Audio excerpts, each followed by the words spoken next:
जय हिंद, नमस्कार, राधे राधे। कैसे हैं आप लोग? मैं आशा करता हूं कि आप लोग स्वस्थ होंगे, मस्त होंगे, तंदुरुस्त होंगे और अपने अपने तैयारी में व्यस्त होंगे। तो दोस्तों, एक बार मैं फिर आप लोगों के बीच हाजिर हूं बिहार पुलिस के नई वीडियो के साथ। तो आज की वीडियो में हम जीके जीएस का सेट 13 देखने वाले हैं, जिसमें हम सुपर 25 क्वेश्चन पर चर्चा करने वाले हैं और इसमें जितना एक्स्ट्रा फैक्ट बनते हैं उसके बारे में भी चर्चा करेंगे। ये वीडियो आपके लिए बहुत ही वीवीआई होने वाला है। यदि आपका भी सपना है बिहार पुलिस में जाना और इस तरह का वर्दी पहनना, तो इस वीडियो को बिल्कुल स्किप मत कीजिएगा, वीडियो को लास्ट तक बंद रहिएगा। यदि आप हमारे चैनल पर पहली बार आए हैं तो हमारे चैनल को सब्सक्राइब करके बेल आइकन प्रेस कर लीजिएगा, क्योंकि इस तरह की वीडियो हम इसी चैनल पर रोज अपलोड करते हैं। साथ ही साथ आप हमारे टेलीग्राम चैनल से भी जुड़ सकते हैं, जिसका नाम है ज्ञान भाई देव सर। इस चैनल पर हम हर वीडियो का पीडीएफ प्रोवाइड करते हैं। तो चलो दोस्तों, वीडियो को स्टार्ट करते हैं और देखते हैं आज का पहला क्वेश्चन। क्वेश्चन दिया गया है कि भारत के किस राज्य में काली मिट्टी का विस्तार है? तो ये आपका महाराष्ट्र में है। कहाँ है? महाराष्ट्र में है। तो आपको याद रखना है। आपसे ये भी क्वेश्चन पूछ लेगा कि महाराष्ट्र की राजधानी कहाँ है? तो महाराष्ट्र की राजधानी आपकी मुंबई है। कहाँ है? मुंबई है। तो आपको याद रखना है। आपसे ये भी क्वेश्चन पूछा जा सकता है कि भारत का प्रवेश द्वार किसको कहते हैं? तो भारत का प्रवेश द्वार हम मुंबई को कहते हैं। किसको कहते हैं? मुंबई को कहते हैं। और आपसे भी क्वेश्चन पूछ लेगा कि सूती वस्त्रों की राजधानी किसको कहते हैं? तो सूती वस्त्रों की राजधानी हम मुंबई को कहते हैं। किसको कहते हैं? मुंबई को कहते हैं। तो आपको याद रखना है। आपसे भी क्वेश्चन पूछ लेगा कि लावड़ी और तमाशा कहाँ का लोक नृत्य है? तो लावड़ी और तमाशा आपका महाराष्ट्र का लोक नृत्य है। कहाँ का है? महाराष्ट्र का लोक नृत्य है। तो आपको याद रखना है। आपसे भी क्वेश्चन पूछा लगा कि काली मिट्टी किसके लिए उपयोगी होती है? तो काली मिट्टी आपकी कपास के लिए उपयोगी होती है। किसके लिए होती है? कपास के लिए उपयोगी होती है। तो आपको याद रखना है। आपसे ये भी क्वेश्चन पूछ लगा कि रामेश्वरम कहाँ स्थित है? तो रामेश्वरम आपके तमिलनाडु में स्थित है। कहाँ है? तमिलनाडु में स्थित है। तो आपसे भी क्वेश्चन पूछ लेगा कि भरतनाट्यम कहाँ का लोक नृत्य है? तो भरतनाट्यम आपका तमिलनाडु का है। कहाँ का है? तमिलनाडु का है। तो आपको याद रखना है। आपसे भी क्वेश्चन पूछ लेगा कि तमिलनाडु की राजधानी कहाँ है? तो तमिलनाडु की राजधानी आपकी चेन्नई है। कहाँ है? चेन्नई है। तो आपको याद रखना है। आपसे ये भी क्वेश्चन पूछ लेगा कि सबसे अधिक काजू का उत्पादन कौन सा राज्य करता है? तो सबसे अधिक काजू का उत्पादन आपका केरल करता है। कौन करता है? केरल करता है। तो आपको याद रखना है। और आपसे भी क्वेश्चन पूछ लेगा कि भारत का सबसे बड़ा साक्षर राज्य कौन सा है? तो आपका केरल है। कौन है? केरल है। तो आपको याद रखना है। आपसे भी क्वेश्चन पूछ लेगा कि सबसे अधिक चाय का उत्पादन कौन सा राज्य करता है? तो सबसे अधिक चाय का उत्पादन आपका असम करता है। कौन करता है? असम करता है। तो आपको याद रखना है। और आपसे भी क्वेश्चन पूछ लेगा कि असम की राजधानी कहाँ है? तो असम की राजधानी आपका दिसपुर है। कहाँ है? दिसपुर है। तो आपको याद रखना है। अगला क्वेश्चन देखते हैं दोस्तों, क्वेश्चन नंबर 2। क्वेश्चन नंबर 2 कह रहा है कि कागज का आविष्कार सर्वप्रथम कहाँ हुआ था? तो ये आपका चीन में हुआ था। कहाँ हुआ था? चीन में हुआ था। तो आपको याद रखना है। आपसे भी क्वेश्चन पूछ लेगा कि चीन की राजधानी कहाँ है? तो चीन की राजधानी आपकी बीजिंग है। कहाँ है? बीजिंग है। तो आपको याद रखना है। आपसे भी क्वेश्चन पूछ लेगा कि चीन की मुद्रा क्या है? तो चीन की मुद्रा आपका युआन है। क्या है? युआन है। तो आपको याद रखना है। आपसे भी क्वेश्चन पूछ लेगा कि भारत की राजधानी कहाँ है? तो भारत की राजधानी आपकी न्यू दिल्ली है। कहाँ है? न्यू दिल्ली है। तो आपको याद रखना है। और आपसे ये भी क्वेश्चन पूछ लेगा कि इसकी मुद्रा क्या है? तो इसकी मुद्रा आपका रुपया है। क्या है? रुपया है। तो आपको याद रखना है। आपसे भी क्वेश्चन पूछ लेगा कि अमेरिका की राजधानी कहाँ है? तो अमेरिका की राजधानी आपका वाशिंगटन डीसी है। कहाँ है? वाशिंगटन डीसी है। और अमेरिका का मुद्रा क्या है? तो अमेरिका का मुद्रा आपका डॉलर है। क्या है? डॉलर है। तो आपको याद रखना है। आपसे भी क्वेश्चन पूछ लेगा कि रूस की मुद्रा क्या है? तो रूस की मुद्रा आपका रूबल है। क्या है? रूबल है। तो आपको याद रखना है। इसके अलावा आपसे भी क्वेश्चन पूछ लेगा कि जनसंख्या के दृष्टि से सबसे बड़ा देश कौन सा है? तो आपका चीन है। कौन है? चीन है। लेकिन वर्तमान में आपका भारत हो गया है। आपसे भी क्वेश्चन पूछ लेगा कि क्षेत्रफल की दृष्टि से सबसे बड़ा देश कौन सा है? तो आपका रूस है। कौन है? रूस है। तो आपको याद रखना है। अगला क्वेश्चन देखते हैं दोस्तों, क्वेश्चन नंबर 3। क्वेश्चन नंबर 3 कह रहा है कि प्रसिद्ध रथ यात्रा कहाँ से निकाला जाता है? तो ये निकाला जाता है पुरी से। कहाँ से निकाला जाता है? पुरी से। तो पुरी आप कहाँ है? तो पुरी आपका उड़ीसा में है। कहाँ है? उड़ीसा में है। तो आपको याद रखना है। आपसे भी क्वेश्चन पूछ लेगा कि उड़ीसा की राजधानी कहाँ है? तो उड़ीसा की राजधानी आपका भुवनेश्वर है। कहाँ है? भुवनेश्वर है। और उड़ीसा का वर्तमान सीएम कौन है? तो वर्तमान सीएम आपका नवीन पटनायक है। कौन है? नवीन पटनायक है। तो आपको याद रखना है। आपसे ये भी क्वेश्चन पूछा जा सकता है कि भारत का पहला फायर पार्क कहाँ बनाया गया था? तो आपका भुवनेश्वर में बनाया गया था। कहाँ बनाया गया था? भुवनेश्वर बनाया गया था। तो आपको याद रखना है। आपसे ये भी क्वेश्चन पूछ लेगा कि गहीरमथा नेशनल पार्क कहाँ है? तो गहीरमथा नेशनल पार्क आपका उड़ीसा में है। कहाँ है? उड़ीसा में है। तो आपको याद रखना है। आपसे भी क्वेश्चन पूछ लेगा कि ओडिसी नृत्य का उत्पत्ति किस राज्य से हुआ है? तो आपका उड़ीसा से हुआ है। कहाँ से हुआ है? उड़ीसा से हुआ है। तो आपको याद रखना है। और आपसे भी क्वेश्चन पूछ लेगा कि कोणार्क का सूर्य मंदिर कहाँ है? तो कोणार्क का सूर्य मंदिर आपका उड़ीसा में है। कहाँ है? उड़ीसा में है। तो आपको याद रखना है। आपसे भी क्वेश्चन पूछ लेगा कि मो बस कार्यक्रम कहाँ चलाया जा रहा है? तो मो बस कार्यक्रम आपका उड़ीसा में चलाया जा रहा है। कहाँ चलाया जा रहा है? उड़ीसा में चलाया जा रहा है। तो आपको याद रखना है। अगला क्वेश्चन देखते हैं दोस्तों, क्वेश्चन नंबर 4। क्वेश्चन नंबर 4 कह रहा है कि बुखारेस्ट किस देश की राजधानी है? तो बुखारेस्ट आपकी रोमानिया की राजधानी है। किसकी है? रोमानिया की राजधानी है। तो आपको याद रखना है। आपसे ये भी क्वेश्चन पूछ लेगा कि पुर्तगाल की राजधानी कहाँ है? तो पुर्तगाल की राजधानी आपका लिस्बन है। कहाँ है? लिस्बन है। तो आपको याद रखना है। आपसे ये भी क्वेश्चन पूछ लेगा कि स्पेन की राजधानी कहाँ है? तो स्पेन की राजधानी आपकी मैड्रिड है। कहाँ है?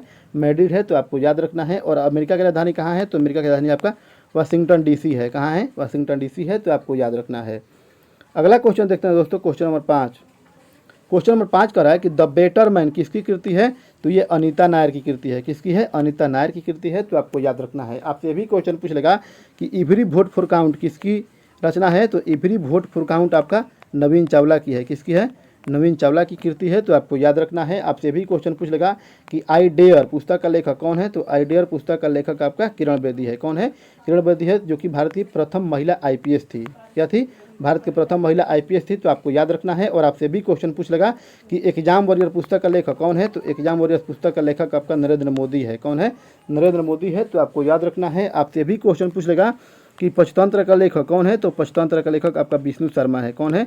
विष्णु शर्मा है। तो आपको याद रखना है। और आपसे भी क्वेश्चन पूछ लेगा कि अभिज्ञान शकुंतलम पुस्तक का लेखक कौन है? तो अभिज्ञान शकुंतलम पुस्तक का लेखक आपका कालिदास है। कौन है? कालिदास है। तो आपको याद रखना है। अगला क्वेश्चन देखते हैं दोस्तों, क्वेश्चन नंबर 6। क्वेश्चन नंबर 6 का है कि बौद्ध धर्म से संबंध अर्धगोलाकार अंत्येष्टि संबंधी टीले को क्या कहते हैं? तो हम कहते हैं स्तूप। क्या कहते हैं? स्तूप कहते हैं। तो आपको याद रखना है। आपसे ये भी क्वेश्चन पूछ लेगा कि बौद्ध धर्म के संस्थापक कौन थे? तो बौद्ध धर्म के संस्थापक आपके गौतम बुद्ध थे। कौन थे? गौतम बुद्ध थे। तो आपको याद रखना है। आपसे ये भी क्वेश्चन पूछ लेगा कि गौतम बुद्ध का जन्म कब हुआ था? तो गौतम बुद्ध का जन्म आपका 563 ईसा पूर्व में हुआ था। कब हुआ था? 563 ईसा पूर्व में हुआ था। और गौतम बुद्ध का जन्म हुआ था कहाँ? तो आपका लुम्बिनी नेपाल में। कहाँ हुआ था? लुम्बिनी नेपाल में हुआ था। तो आपको याद रखना है। और आपसे भी क्वेश्चन पूछ लेगा कि गौतम बुद्ध को ज्ञान की प्राप्ति कहाँ हुआ था? तो गौतम बुद्ध को ज्ञान की प्राप्ति आपका बोध गया में हुआ था। कहाँ हुआ था? बोध गया में हुआ था। तो आपको याद रखना है। और आपसे भी क्वेश्चन पूछ लेगा कि गौतम बुद्ध का मृत्यु कहाँ हुआ था? तो गौतम बुद्ध का मृत्यु आपका कुशीनगर उत्तर प्रदेश में हुआ था। कहाँ हुआ था? कुशीनगर उत्तर प्रदेश में हुआ था। तो आपको याद रखना है। आपसे भी क्वेश्चन पूछ लेगा कि गौतम बुद्ध ने किस भाषा का प्रयोग किया था? तो गौतम बुद्ध ने आपका पाली भाषा का प्रयोग किया था। किस भाषा का प्रयोग किया था? पाली भाषा का प्रयोग किया था। तो आपको याद रखना है। आपसे भी क्वेश्चन पूछ लेगा कि गौतम बुद्ध ने पहला प्रवचन किसको दिया था? कहाँ दिया था? तो सारनाथ में दिया था। कहाँ दिया था? सारनाथ में दिया था। तो आपको याद रखना है। आपसे भी क्वेश्चन पूछ लेगा गौतम बुद्ध का पहला प्रवचन क्या कहलाता है? तो धर्म चक्र परिवर्तन कहलाता है। क्या कहलाता है? धर्म चक्र परिवर्तन कहलाता है। और आपसे भी क्वेश्चन पूछ लेगा कि गौतम बुद्ध का मृत्यु क्या कहलाता है? तो महापरिनिर्वाण कहलाता है। क्या कहलाता है? महापरिनिर्वाण कहलाता है। तो आपको याद रखना है। अगला क्वेश्चन देखते हैं दोस्तों, क्वेश्चन नंबर 7। क्वेश्चन नंबर 7 कह रहा है कि मुगल शासन में मनसबदारी प्रथा किसने शुरू किया था? तो ये आपका अकबर ने किया था। किसने किया था? अकबर ने किया था। तो आपको याद रखना है। आपसे भी क्वेश्चन पूछा लगा कि अकबर का जन्म कब हुआ था? तो अकबर का जन्म आपका 15 अक्टूबर 1542 को हुआ था। कब हुआ था? 15 अक्टूबर 1542 को हुआ था। और अकबर का मृत्यु कब हुआ था? तो अकबर का मृत्यु 16 अक्टूबर 1605 में हुआ था। कब हुआ था? 16 अक्टूबर 1605 में हुआ था। तो आपको याद रखना है। आपसे भी क्वेश्चन पूछ लेगा कि अकबर का पिता का नाम क्या था? तो अकबर का पिता का नाम हुमायूं था। क्या था? हुमायूं था। तो आपसे भी क्वेश्चन पूछ लेगा कि अकबर किस वंश से संबंधित है? तो अकबर आपका मुगल वंश से संबंधित है। किस वंश से है? मुगल वंश से संबंधित है। तो आपको याद रखना है। आपसे भी क्वेश्चन पूछ लेगा कि मुगल वंश के संस्थापक कौन थे? तो मुगल वंश के संस्थापक आपका बाबर थे। कौन थे? बाबर थे। तो आपको याद रखना है। आपसे भी क्वेश्चन पूछ लेगा कि मुगल वंश का अंतिम शासक कौन था? तो मुगल वंश का अंतिम शासक आपका बहादुर शाह जफर था। कौन था? बहादुर शाह जफर था। तो आपको याद रखना है। और आपसे भी क्वेश्चन पूछ लेगा कि ताजमहल का निर्माण किसने कराया था? तो ताजमहल का निर्माण आपका शाहजहां ने कराया था। तो आपको याद रखना है। अगला क्वेश्चन देखते हैं दोस्तों, क्वेश्चन नंबर 8। क्वेश्चन नंबर 8 कह रहा है कि स्टीपल शब्द किस खेल से संबंधित है? तो स्टीपल शब्द आपके घुड़दौड़ से संबंधित है। किससे है? हॉर्स रेसिंग से संबंधित है। तो आपको याद रखना है। आपसे भी क्वेश्चन पूछ लेगा कि स्लिप पॉइंट किस खेल से संबंधित है? तो स्लिप पॉइंट आपका क्रिकेट से संबंधित है। किससे है?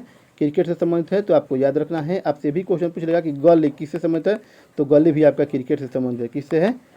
क्रिकेट से संबंधित है। तो आपको याद रखना है। आपसे भी क्वेश्चन पूछ लेगा कि ईरानी ट्रॉफी का संबंध किससे है? तो ईरानी ट्रॉफी का संबंध आपका क्रिकेट से है। किससे है? क्रिकेट से है। आपसे भी क्वेश्चन पूछ लेगा कि रणजी ट्रॉफी का संबंध किससे है? तो रणजी ट्रॉफी का संबंध भी आपका क्रिकेट से है। किससे है?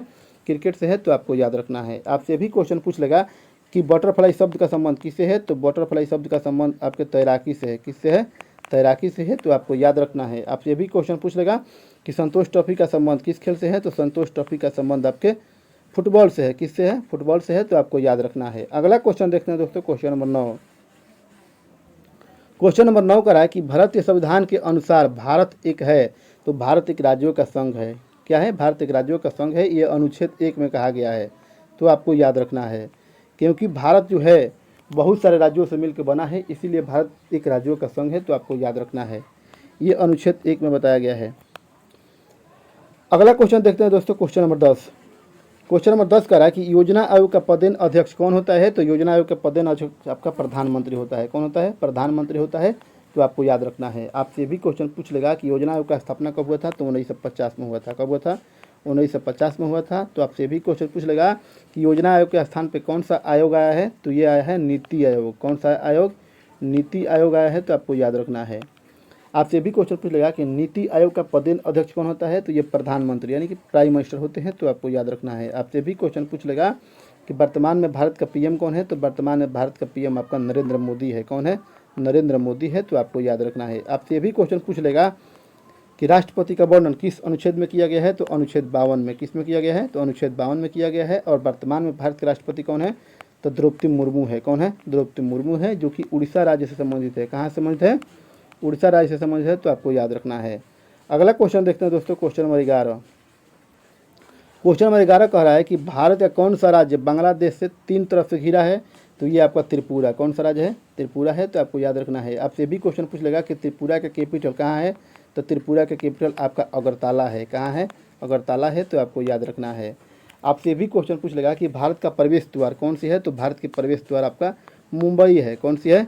मुंबई है, तो आपको याद रखना है। आपसे भी क्वेश्चन पूछ लेगा कि मूंगफली का सबसे बड़ा उत्पादक राज्य कौन सा है? तो मूंगफली का सबसे बड़ा उत्पादक राज्य आपका गुजरात है। कौन है? गुजरात है, तो आपको याद रखना है। आपसे भी क्वेश्चन पूछ लेगा कि सूर्य भारत में सबसे पहले किस राज्य में उदय होता है? तो आपका अरुणाचल प्रदेश में। किस राज्य में? अरुणाचल प्रदेश में, तो आपको याद रखना है। अगला क्वेश्चन देखते हैं दोस्तों, क्वेश्चन नंबर 12। क्वेश्चन नंबर 12 कह रहा है कि ओरिजिन ऑफ स्पीसीज नामक पुस्तक किसने लिखा है? तो ये लिखा है आपका चार्ल्स डार्विन ने। किसने लिखा है? चार्ल्स डार्विन ने लिखा है, तो आपको याद रखना है। आपसे भी क्वेश्चन पूछ लेगा कि रक्त परिसंचरण का तंत्र का खोज किसने किया था? तो विलियम हार्वे ने किया था, तो आपको याद रखना है। अगला क्वेश्चन देखते हैं दोस्तों, क्वेश्चन नंबर 13। क्वेश्चन नंबर 13 कह रहा है कि भोपाल गैस त्रासदी कब हुआ था? तो भोपाल गैस त्रासदी आपका 3 सितंबर 1984 में हुआ था। कब हुआ था? 3 सितंबर 1984 में हुआ था, तो आपको याद रखना है। आपसे भी क्वेश्चन पूछ लेगा कि भोपाल कहाँ स्थित है? तो भोपाल आपका मध्य प्रदेश में स्थित है। कहाँ है? मध्य प्रदेश में स्थित है, तो आपको याद रखना है। आपसे भी क्वेश्चन पूछ लेगा कि दांडी मार्च कब हुआ था? तो दांडी मार्च आपका 12 मार्च 1930 में हुआ था। कब हुआ था? 12 मार्च 1930 में हुआ था, तो आपको याद रखना है। और आपसे भी क्वेश्चन पूछ लेगा कि भारत का संविधान कब अंगीकार किया गया था? तो आपका 26 नवंबर 1949 में। और आपसे भी क्वेश्चन पूछ लेगा कि संविधान दिवस कब मनाते हैं? तो संविधान दिवस मनाते हैं 26 नवंबर को। कब मनाते हैं? 26 नवंबर को मनाते हैं, तो आपको याद रखना है। अगला क्वेश्चन देखते हैं दोस्तों, क्वेश्चन नंबर 14। क्वेश्चन नंबर 14 कह रहा है कि किस अधिकार को डॉक्टर भीमराव अंबेडकर ने संविधान का हृदय और आत्मा बताया है? तो ये बताया है आपका संवैधानिक उपचारों का अधिकार को। किसको बताया है? संवैधानिक उपचारों का अधिकार को बताया है, तो आपको याद रखना है। आपसे भी क्वेश्चन पूछ लेगा कि धार्मिक स्वतंत्रता का अधिकार किस अनुच्छेद में किया गया है? तो अनुच्छेद 25 से 28 में वर्णन किया गया है, तो आपको याद रखना है। आपसे भी क्वेश्चन पूछ लेगा कि कौन सा संविधान संशोधन करके संपत्ति के अधिकार को हटाया गया था? तो आपका 44वां संविधान संशोधन करके। कौन सा? 44वां संविधान संशोधन करके, तो आपको याद रखना है। और आपसे भी क्वेश्चन पूछ लेगा कि समानता का अधिकार किस अनुच्छेद में वर्णित है? तो आपका अनुच्छेद 14 से 18 में। किस में है? अनुच्छेद 14 से 18 में वर्णित है, तो आपको याद रखना है। अगला क्वेश्चन देखते हैं दोस्तों, क्वेश्चन नंबर 15। क्वेश्चन नंबर 15 कह रहा है कि सकेत के रचयिता कौन है? तो सकेत के रचयिता आपका मैथिली शरण गुप्त है। कौन है? मैथिली शरण गुप्त है, तो आपको याद रखना है। आपसे भी क्वेश्चन पूछ लेगा कि कात्यायनी का लेखक कौन है? तो कात्यायनी का लेखक आपका जयशंकर प्रसाद है। कौन है? जयशंकर प्रसाद है, तो आपको याद रखना है। आपसे भी क्वेश्चन पूछ लेगा कि गोरा, गबन और कर्मभूमि पुस्तक का लेखक कौन है?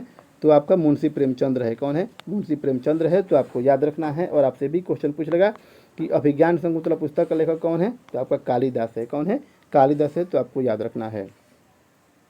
अगला क्वेश्चन देखते हैं दोस्तों, क्वेश्चन नंबर 16। क्वेश्चन नंबर 16 कह रहा है कि 10 रुपये का नोट पर हस्ताक्षर कौन करते हैं? तो ये करते हैं आरबीआई के गवर्नर। कौन करते हैं? आरबीआई के गवर्नर करते हैं, तो आपको याद रखना है। आपसे भी क्वेश्चन पूछ लेगा कि 1 रुपये के नोट पर हस्ताक्षर कौन करते हैं? तो ये वित्त सचिव करते हैं। कौन करते हैं? वित्त सचिव करते हैं, तो आपको याद रखना है।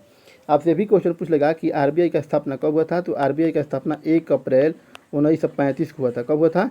1 अप्रैल 1935 ईस्वी को हुआ था, तो आपको याद रखना है। और आपसे भी क्वेश्चन पूछ लेगा किस बैंक को बैंकों का बैंक कहते हैं, तो हम आरबीआई को कहते हैं। किसको कहते हैं? आरबीआई को कहते हैं, तो आपको याद रखना है। और वर्तमान में आरबीआई के गवर्नर कौन है, तो वर्तमान में आरबीआई के गवर्नर आपका शक्तिकांत दास है। कौन है? शक्तिकांत दास है, तो आपको याद रखना है। वर्तमान में वित्त मंत्री कौन है, तो वर्तमान में वित्त मंत्री आपका निर्मला सीतारमन है। कौन है? निर्मला सीतारमन है, तो आपको याद रखना है। अगला क्वेश्चन देखते हैं दोस्तों, क्वेश्चन नंबर 17। क्वेश्चन नंबर 17 कह रहा है कि पोंगल किस राज्य का त्यौहार है, तो ये आपका तमिलनाडु का है। कहाँ का है? तमिलनाडु का है, तो आपको याद रखना है। आपसे भी क्वेश्चन पूछ लेगा कि सरहुल कहाँ का त्यौहार है, तो सरहुल आपका झारखंड का है। कहाँ का है? झारखंड का है, तो आपको याद रखना है। आपसे भी क्वेश्चन पूछ लेगा कि ऊँट फेस्टिवल कहाँ माना जाता है, तो ऊँट फेस्टिवल आपका राजस्थान में माना जाता है। कहाँ माना जाता है? राजस्थान में माना जाता है, तो आपको याद रखना है। अगला क्वेश्चन देखते हैं दोस्तों, क्वेश्चन नंबर 18। क्वेश्चन नंबर 18 कह रहा है कि अफ्रीका के पूर्वी तट पर तंजानिया के पास समुद्र में कौन सा द्वीप है, तो ये आपका जंजीरवाद है। कौन सा है? जंजीरवाद है, तो आपको याद रखना है। आपसे भी क्वेश्चन पूछ लेगा कि जंजीरवाद किसके लिए प्रसिद्ध है, तो जंजीरवाद आपके लवंग के लिए प्रसिद्ध है। किसके लिए प्रसिद्ध है? लवंग के लिए प्रसिद्ध है, तो आपको याद रखना है। आपसे भी क्वेश्चन पूछ लेगा कि लवंग हम कैसे प्राप्त करते हैं, तो लवंग हम पुष्प के कली से प्राप्त करते हैं। किससे प्राप्त करते हैं? पुष्प के कली से प्राप्त करते हैं, तो आपको याद रखना है। अगला क्वेश्चन देखते हैं दोस्तों, क्वेश्चन नंबर 19।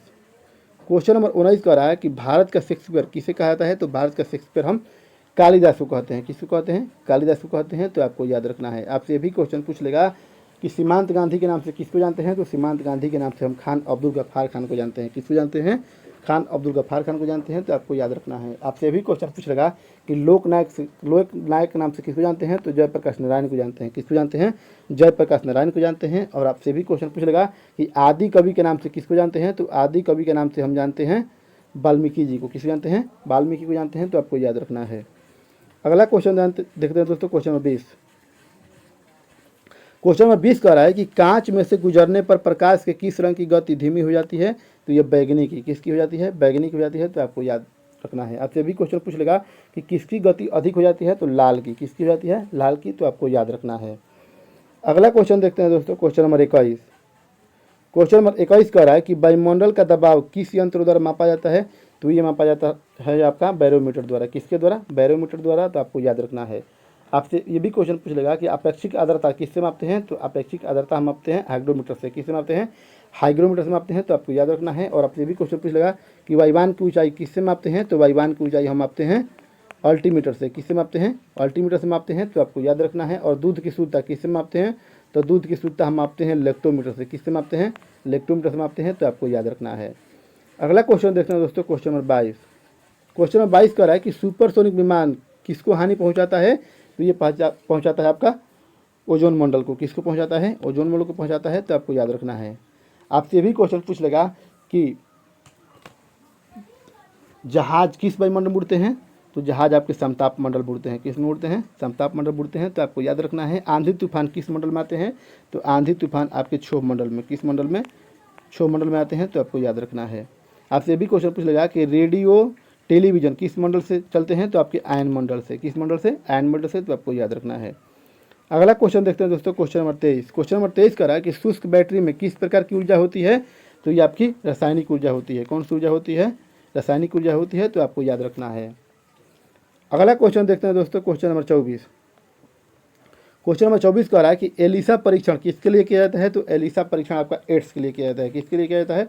एड्स के लिए किया जाता है, तो आपको याद रखना है। आपसे भी क्वेश्चन पूछ लेगा कि एड्स दिवस कब मनाते हैं, तो एड्स दिवस हम 1 दिसंबर को मनाते हैं। कब मनाते हैं? 1 दिसंबर को मनाते हैं। और एड्स का नामकरण कब हुआ था, तो एड्स का नामकरण 1989 में हुआ था। कब हुआ था? 1989 में हुआ था, तो आपको याद रखना है। आपसे भी क्वेश्चन पूछ लेगा कि टाइफाइड से कौन सा अंग प्रभावित होता है, तो टाइफाइड से आपका आंत प्रभावित होता है। क्या प्रभावित होता है? आंत प्रभावित होता है, तो आपको याद रखना है। कोबाल्ट 60 का प्रयोग हम किस में करते हैं, तो कोबाल्ट 60 का प्रयोग हम करते हैं कैंसर के उपचार में। किस में करते हैं? कैंसर के उपचार में करते हैं, तो आपको याद रखना है। अगला क्वेश्चन देखते हैं दोस्तों, क्वेश्चन नंबर 25 और आज का लास्ट क्वेश्चन। क्वेश्चन नंबर 25 कह रहा है कि प्रतिध्वनि सुनने के लिए परावर्तक सतह से कितनी दूरी होनी चाहिए, तो ये आपका 17 मीटर होनी चाहिए। कितनी होनी चाहिए? 17 मीटर होनी चाहिए, तो आपको याद रखना है। तो दोस्तों मैं आशा करता हूँ कि ये सेशन आपको पसंद आया होगा। सेशन पसंद आए तो वीडियो को लाइक कीजिए तथा हमसे जुड़े रहने के लिए हमारे चैनल को सब्सक्राइब करके बेल आइकन प्रेस कर लीजिए, क्योंकि इस तरह के वीडियो बनाने में ज़्यादा मेहनत लगता है दोस्तों। तो आप हमें सपोर्ट कीजिए, हम आपके लिए इसी तरह से कंटेंट लाते रहेंगे। तो दोस्तों वीडियो बंद रहने के लिए धन्यवाद।